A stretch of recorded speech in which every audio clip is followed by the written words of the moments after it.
Magnus is champion back at back. the board. Right. And Yu Yangyi is still Preparing. preparing mentally more than Mentally, anything, yeah. because I don't think opening will matter very much. It didn't really in this game, because No. Magnus did not play the most challenging of openings, and then went on this strange walkabout with the bishop f4, g3, h4, g5, f4, h2, and even this didn't really matter in the end, because his position was so solid that once he started improving, it improved drastically, very, very fast. Being told that in the one black blitz game that he lost at the World Blitz, the opening was a knight f3, d5, d4, a6, and we have the Yu Yangyi goes d4, knight f6. I don't think there will be any sort of show-off openings in this game from Magnus. I think he understands that he needs to take this seriously, play his main lines, knight c3, bishop b4, so we have a nimzo. straight up into the nimzo, yeah. Knight f3, and he can now switch to the Ragozin, but he goes b6, Okay. keeping with the nimzo theme, e3. Yeah, this is still heavily theoretical, and black has various approaches here. Bishop b7, bishop d3. You can take on c3 and switch to those types of structures, or you can play castles and then perhaps follow it up with d5. Right. Castles is on the board. And now I think is the principal choice. And Magnus goes c5, which is something I did not mention, but is also very possible. Sometimes, white plays with knight a4, right. forcing the capture on d4, takes. This is all well known, still Yeah, rook rook e8. e8, the bishop returns to f8, black plays d6, knight d7, g6, bishop g7. I think they tried to make c5 work at some point, but it didn't quite. Yeah. a3, the bishop returns all the way to f8, of course. Yeah, this position I think is considered to be, it's a complicated position, but It's supposed to be okay for as black. far as I know, it's supposed to be okay for black. Yeah, that's what d6, bishop takes f3 and knight c6. This is a very concrete approach, actually. Okay. I was expecting d6, but Magnus... I think he knows what he's doing. He's Yeah, just he straight probably up, actually yeah. knows the theory in this Yeah. position. I expect him to play knight c6 here, otherwise it's hard to justify Yeah, knight giving up c6. this proud bishop on b7. And I guess there's problems defending the d4. Yeah, I guess pawn. bishop e3, e5 is simply, everything comes off, I guess.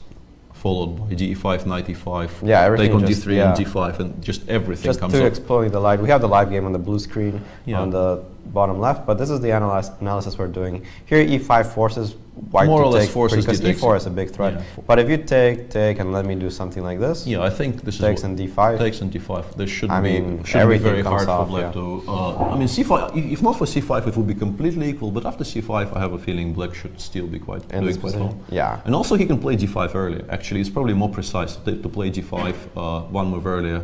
Instead of Instead of taking on d3, because you then create a threat of d4, forcing white more or less to take on d5. Yeah. And then you will swap everything down. Yeah, I agreed. Yeah, this So looks it good. seems like Yu Yangyi finds himself in a situation where He doesn't want to allow anything like this, but how to defend how the to pawn? stop it. If you play queen e3, I think d5 might be very strong. He goes d5. He goes himself. d5 straight away, but then I think e5, cd5, knight e5, I would say is probably maybe slightly better for black. You still you From- now from- have a target, yeah. The Yeah, bishop's from going to the- come to d6. I mean, if we're at all interested in the objective assessment, Right. I would probably pick black if I had to pick a side. There's also knight d4 in this position, which could be interesting. and he But does yeah, take, and But this is expect the 95. simplest. Yeah. Knight e5. You force white to capture, because otherwise I think he loses material. Queen g3, knight h5 is very strong. Queen He g- goes queen d1, which actually preserves the material. Yeah, but knight g3, and there's rook e4. I think the game might be over, actually. Yes. And Yu Yangyi I think he just realized noticed that. Rook Yeah, e4 hangs a piece, yeah. yeah, I think we could have a rather brief conclusion to the entire affair, because Right. And I can- that's a whole piece. Yeah, and I can go ahead and say that Magnus Carlsen is the winner of the... Don't do it. Don't do it. I mean, we will be found drawn and quartered if something goes from here. But okay, this is... Yeah. Queen d3, rook e4. You can sort of catch it on a4. Let's just show this because nothing else to discuss. Like Right. bishop g5, rook a4, And then b4, but b4. a5 just frees it up. No. a5 followed by a b4, and you support it by the yeah, other there's- rook. it's not even close to being Yeah, trapped. the game is just over. Over, yeah. Yeah, especially considering that, I mean, it's over. Even if he didn't need to win it, Yeah. the game would be completely dead. Yeah. So in the end, seems like a comprehensive victory for Magnus Carlsen Yeah, pretty in the straightforward. tiebreak. Yeah, 16 moves only, and okay, black is completely winning already in this position. A bit of an anticlimax in our second game, but the first one was a very nice one. Interesting, yeah. The first one was very nice, but the second one is perhaps regrettable for the purists. But such as life. Magnus will take it. Yeah, I think so. I'm pretty sure Magnus will take it. He doesn't really care, and no one else would either. I mean, a win is a win. Yu Yangyi is you can play knight c3, g3, and drive it towards g4, but you're never ever capturing it. It's just a full piece. It's a full piece. I mean, it doesn't matter which variation. Yeah. There's not even a slightly bit of compensation for it. Yes, I think this is more or less a wrap, frankly. And I understand it's unpleasant for Yu Yangyi to just resign. But you feel slightly ridiculous. But yeah, it's gone. No, yeah, it's gone. The thing is gone, and this being a blitz game, he doesn't even have much time to debate the question with himself. No. A bit of a sad conclusion to a fantastic tournament by Yu Yangyi. No, definitely. Let's restate this. I mean, he is definitely a hero of both of these events. He won it last year, beating Vladimir Kramnik with white in a must-win game in round 9, and this year he once again beat a 27.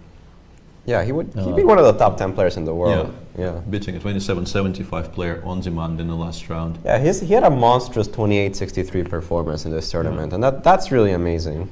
But in the end, it will be Magnus Carlsen who wins the Qatar Masters 2015. I did it once, and I think I can sort of safely do it again now, because seriously, this one seems pretty over. This one is a bit. This one's too much. And in this one, your co-host agrees. So. Yeah, you were trying to warn me the previous time, and I went ahead and said it anyway. There's the there resign. you see, there's the handshake, and the Yangyi resigns. Magnus Carlsen finishes as the winner of the Qatar Masters 2015. Strong performance, dominated the blitz.